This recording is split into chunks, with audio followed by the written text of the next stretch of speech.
Richland too, we selected our students early on, and we had a pool of them that came and worked on basic construction skills with one of our teachers at Blythewood High School, and that built skills. But once we got here to Midlands Tech, this is like the real world.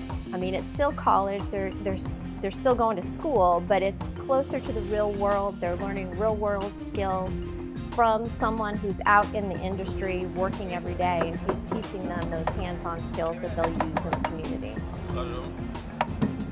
What we're doing is learning the basics of construction. When they first came in, we built a little birdhouse with the hand tools, and then as we progressed and moved up, we started building those sheds. It's basically just the same principle as building a house from scratch. These kids, as they progress, I'm sure they're going to want to give back and try to help others learn what they're learning now.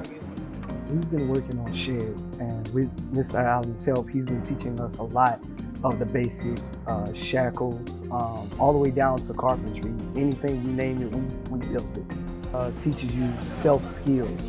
As far as like building, you call somebody else, you gotta pay so much more money. Then rather do it yourself, and your money stays in your pocket. I think it's a great opportunity for our students to earn some skills, workplace skills in school while they're in school that allows them to transition into the workplace. And it's also meeting our industry needs. We have a skills gap in the construction industry, and so we're aligning that skills gap with the skills our students are acquiring here at Midlands Tech and in their home school districts. They're going to qualify for many different entry-level type positions.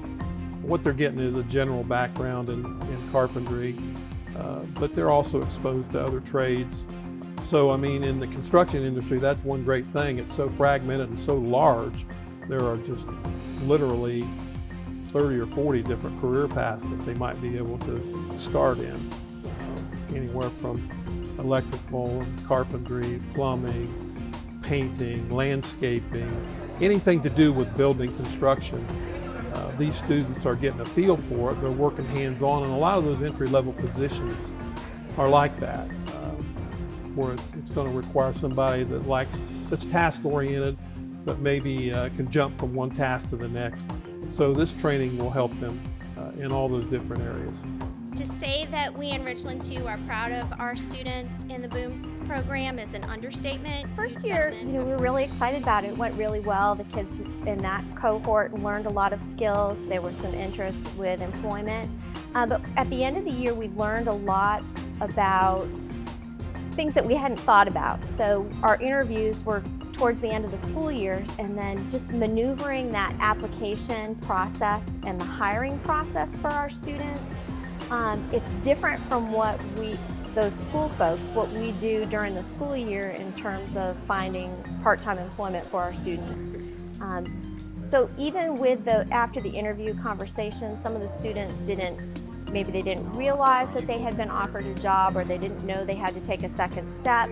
And so I think this year we kind of built in some supports for them to know what their next step was. So we're going to be honoring the graduates with 2 certificates, one for the basic curriculum that they've been studying, and the other is a certificate as a graduation of the BOOM program. And the goal is to bring in some other programs as well. We have students who are interested in the hospitality industry, in the healthcare industry, baking, culinary arts.